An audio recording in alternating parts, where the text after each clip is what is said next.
जय हिंद दोस्तों। स्वागत है आप सभी का जियोस्फीयर एकेडमी पर।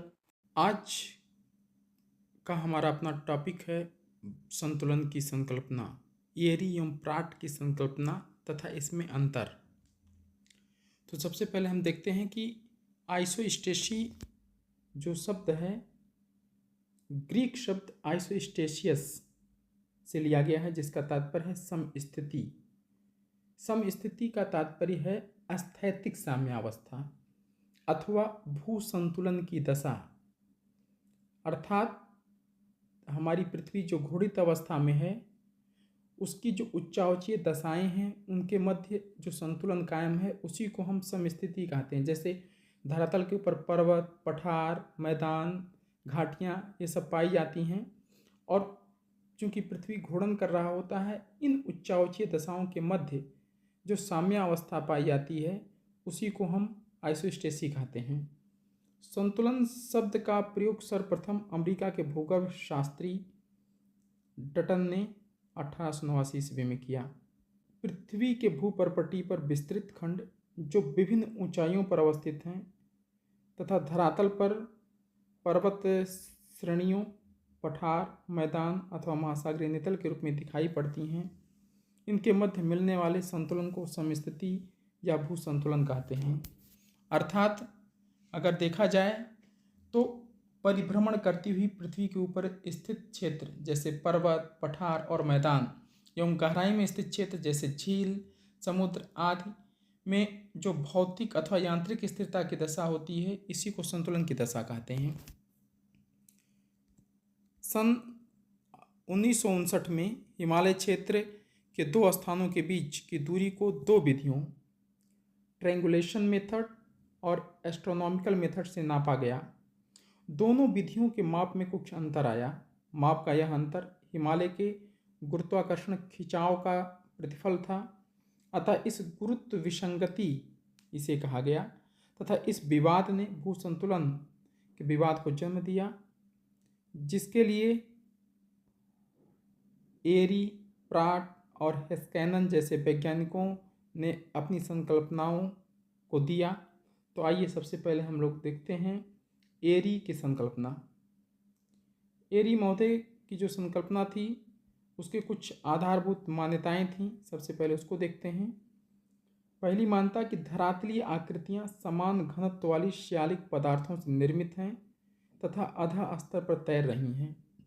इसका मतलब हुआ कि जो धरातलीय आकृतियां हैं समान घनत्व वाली श्यालिक सियाल से निर्मित हैं और अधः स्तर पर तैर रही हैं।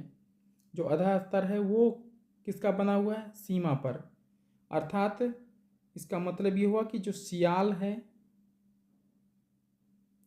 ये सीमा पर उत्प्लावित है, क्योंकि सियाल का जो घनत्व है,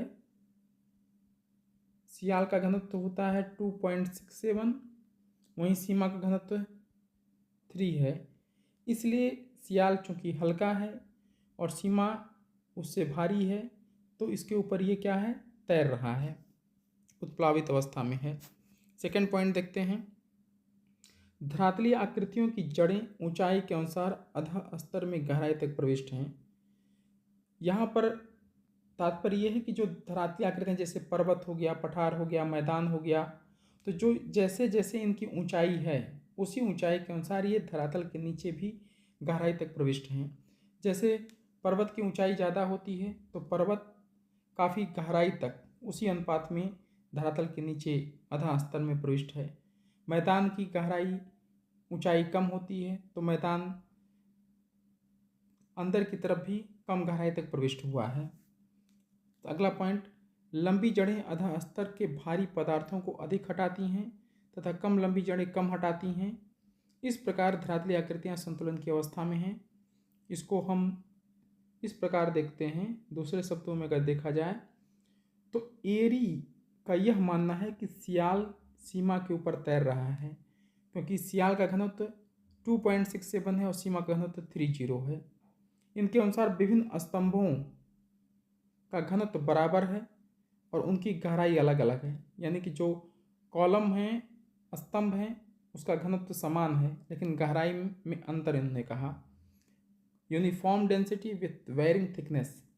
एरी के अनुसार विभिन्न स्थलखंडों की तुलना पानी में तैरते हुए लकड़ी के टुकड़ों या बर्फ के टुकड़ों से की जा सकती है। यानी कि जो बर्फ के टुकड़े होते हैं वो 1:9 के अनुपात में होते हैं, यानी एक भाग ऊपर तैरता है उसका तो 9 भाग नीचे होता है।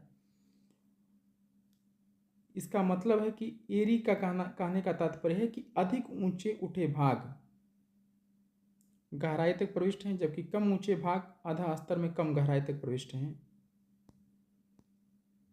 जैसे यहाँ पर हम देखते हैं कि ये इसका ऊंचाई ज़्यादा है तो ये धरातल के नीचे भी गहराई इसका ज़्यादा पाया जा रहा है। इसकी ऊंचाई कम है तो इसकी गहराई कम है, इसकी ऊंचाई और कम है तो इसकी गहराई भी अन्य की तुलना में कम है। एरी ने अपने सिद्धांत को सिद्ध करने के लिए विभिन्न लंबाई के लकड़ी के टुकड़े को पानी में तैराकर प्रयोग किया, जिसके अनुसार जो लकड़ी का टुकड़ा पानी में से जितना ऊपर था उसी अनुपात में उसकी गहराई थी।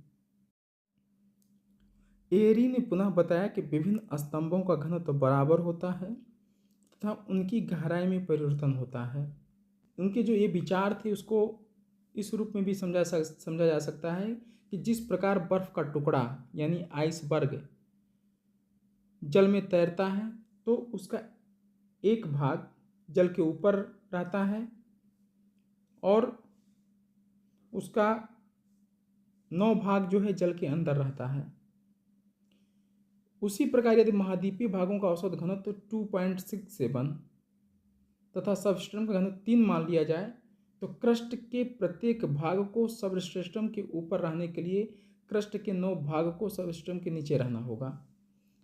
एक चीज़ यहाँ पे ये ध्यान रखना होगा कि एरी ने आइसबर्ग का उदाहरण प्रस्तुत नहीं किया था, बल्कि उन्होंने कहा था कि स्थल भाग मैग्मा पर नाव की तरह तैर रहा है। यदि तैराव के उपयुक्त सिद्धांत को एरी के सिद्धांत में प्रयुक्त किया जाए तो हिमालय जितना ऊंचा यानी 8,848 मीटर ऊंचा है तो उसका 9 गुना भाग धरातल के नीचे होगा। यानी कि हिमालय की ऊंचाई है 8,848 मीटर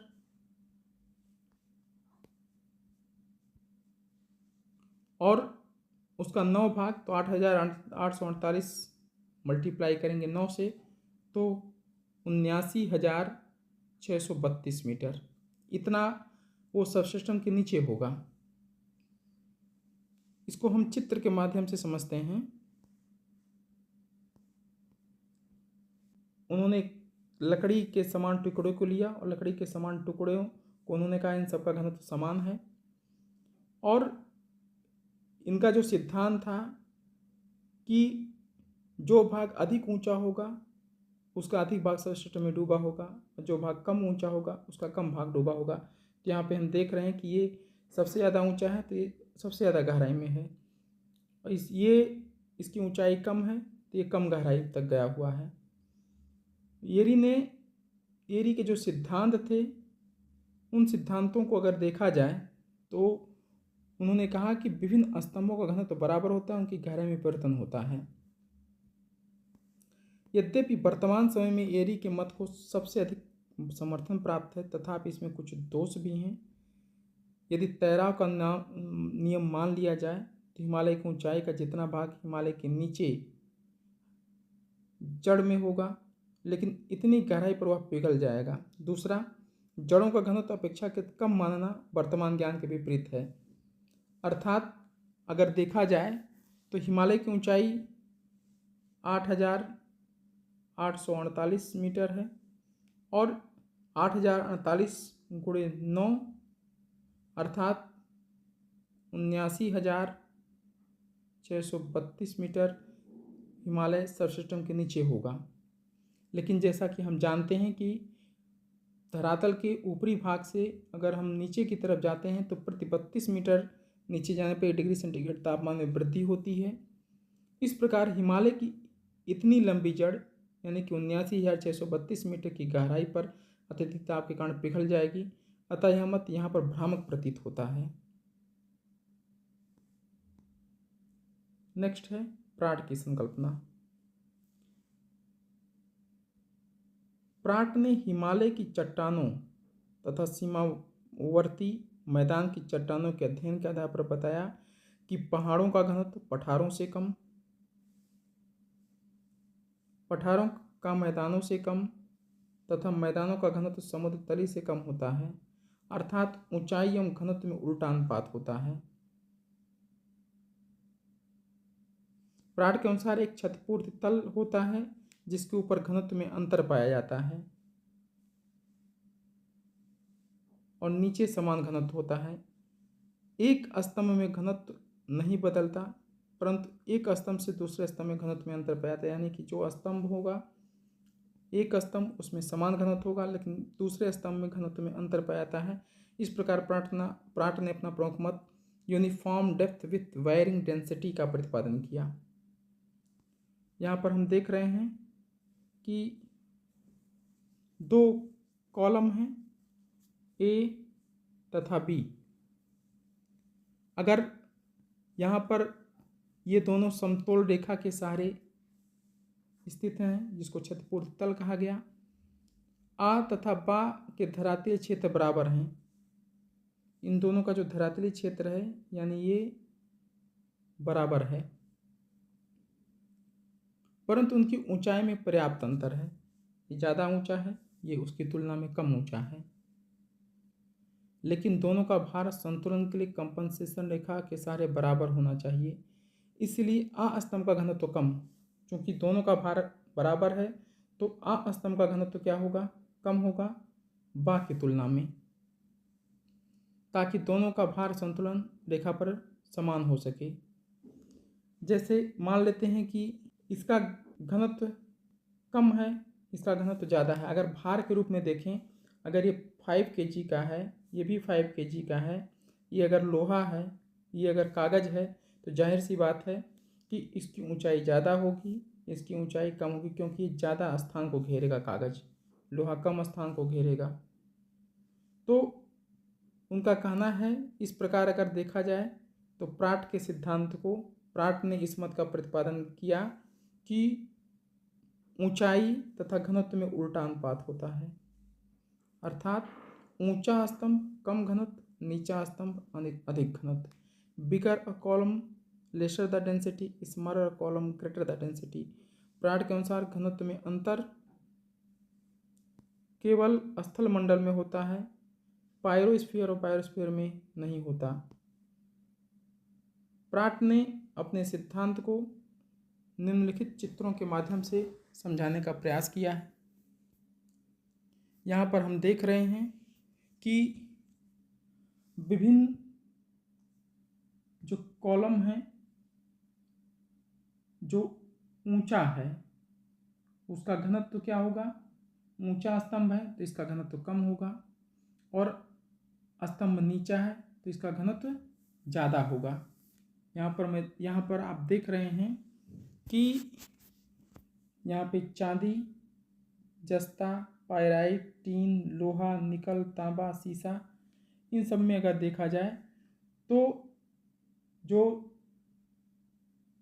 पायराइट है इसका घनत्व सीसा की तुलना में, जस्ता की तुलना में, अन्य की तुलना में क्या है, कम है। वहीं पर अगर सीसा को ले लेते हैं, चांदी को ले लेते हैं, तो इनका घनत्व जो है अधिक है अन्य की तुलना में, अर्थात कि जो स्तंभ ऊंचा होगा उसका घनत्व क्या होगा, कम होगा, और जो स्तंभ नीचे होगा उसका घनत्व क्या होगा, ज़्यादा होगा।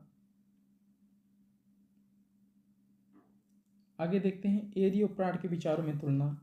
प्राट ने विभिन्न भूभागों जैसे पर्वत, पठार, मैदान, सागरीय तली आदि का घनत्व भिन्न भिन्न माना है, जबकि एरी ने इन्हें समान घनत्व वाले मानते हैं। प्राट के अनुसार विभिन्न भूभाग समान गहराई यानी क्षतिपूर्ति तल पर रुक जाते हैं, जबकि एरी के अनुसार भूभागों की जड़ें शैलों के घनत्व के अनुसार विभिन्न गहराई तक जाती हैं। यहाँ पर अगर हम देखें प्राट के सिद्धांत और एरी के सिद्धांत में अगर तुलना करें तो यहाँ पर हम देखते हैं कि प्राट जो है उनका कहना था कि यहाँ पे घनत्व, उन्होंने कहा कि सबके घनत्व अलग अलग होंगे, यानी जो ऊंचा स्तंभ होगा, ऊंचा स्तंभ जो होगा